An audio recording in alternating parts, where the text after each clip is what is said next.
Hello everyone and welcome to another Rockies Ready video as I make my way to my Canadian Rockies trip later in the year.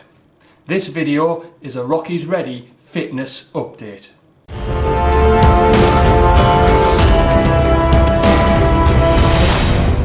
Before we get started, if you're interested in other videos of my adventures across reading, watching, playing and travelling, then don't hesitate to subscribe or like this video. Even better, post a comment, because comments are the lifeblood of this channel. So anyone who's watched my channel for a while knows that the Canadian Rockies trip is more than just a trip. It is also a focus on changing my life. One such change is certainly to get fitter. Some of this is because I just want to get fitter, and of course there's a practical element to it in the sense that the Canadian Rockies holiday will involve a whole lot of walking. I regularly walk 6 miles on my adventures in the countryside, but not 6 miles, say, every day for 7 or 8 days.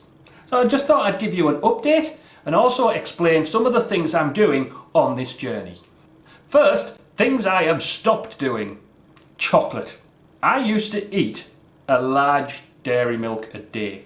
Now, if those 2 UK pound dairy milks were reduced to a sufficient level, I'd possibly eat one of those a day. Now, I haven't got one of those with me today, obviously, but that's a pretty big bar of chocolate to eat on a daily basis. Now, I have it down to 1 or 2 a week at most. I have tried to replace this habit with something else, sort of like a methadone for chocolate. At the moment, the best methadones are bananas or bags of jelly snakes. Now, I'm not saying the jelly snakes are great for me either, but I'm pretty sure they're better than a large bar of chocolate every day. Soda. I am completely addicted to Pepsi Max Cherry. Now, in the scale of things, that's not so bad for me because it doesn't have any sugar in, so it's good on a sugar level, but I'm sure it's probably still not that good for me. Plus, it tends to have a habit of making me feel bloated, which then makes me feel fat, which then doesn't help things. I'm not perfect on this, but I have drastically reduced my Pepsi Max Cherry intake. I mean, it used to be all I drank, so therefore there was a lot of it.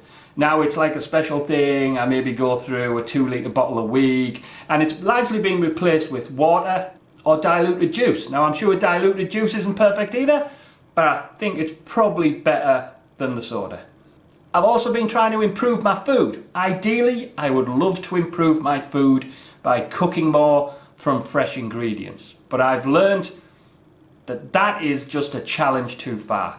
It's not that I don't enjoy it when I do it, it's just I deprioritize it so much that I very rarely get round to it unless it's a very special thing. And I have learned that if something like that happens, you're best not trying to do things that are just going to disappoint you. So I'm being very realistic about it. That realism is focused on completely cutting out takeaway food. Now, obviously, completely cutting it out is not unrealistic, but we all like our treats, right? So I used to eat quite a few McDonald's breakfasts. I mean, not every morning, but there might have been a couple or 3 a week. I would then maybe have a Domino's pizza at least once a week, maybe twice. And those things are now completely reduced. The McDonald's breakfasts are 1 a week at most, and the Domino's is 1 a week at most. So now my takeaway is just radically dropped. And that is a really good thing, because I've learned food affects me more now I'm older. There is certain types of pizzas I can eat, which are obviously the ones that are really nice, which just totally take you out. You know, I was wondering for a while why some days I never got any sleep, the following day I was lethargic, and I pinned it down to certain pizzas I'd eaten the night before, without fail. I don't know what it is scientifically. My guess as a layman would be the salt.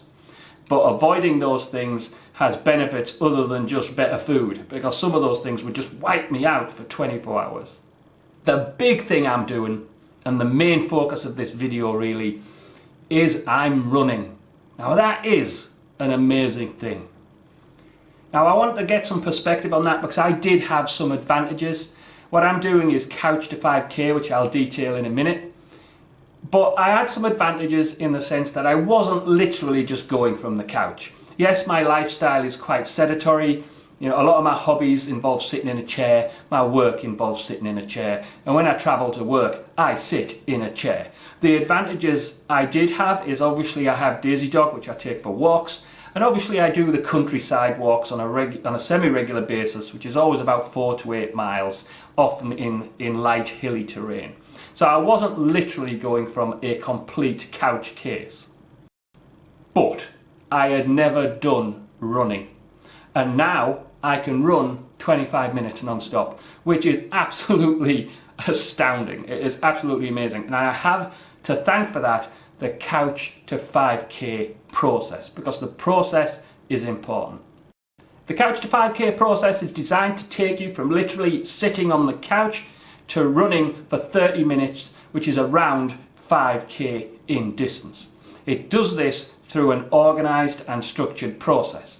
This process means it's absolutely clear what you're doing at all times. It is absolutely clear what your progression is at any particular point, so it's measurable. It removes the problem of you trying to do too much too early and getting disappointed. And even if you hit a point in couch to 5K where you feel that's true, you can just repeat a week. It also does something absolutely amazing. The process instills within you the sense that it's working and you will succeed eventually. For me, the process has been quite fluid. I'm currently on week 7. Week 6 ends with a 25-minute solid run. And I've only ever had to repeat one run, and I think that's because I got up one morning, I wasn't psychologically prepared. I ended up running with about loads of other people who were on some sort of event run, which disrupted my psychology again, and therefore I didn't complete that run. But other than that, it's been a continued fluid progression. 3 runs a week, every other day, has basically got me to that point.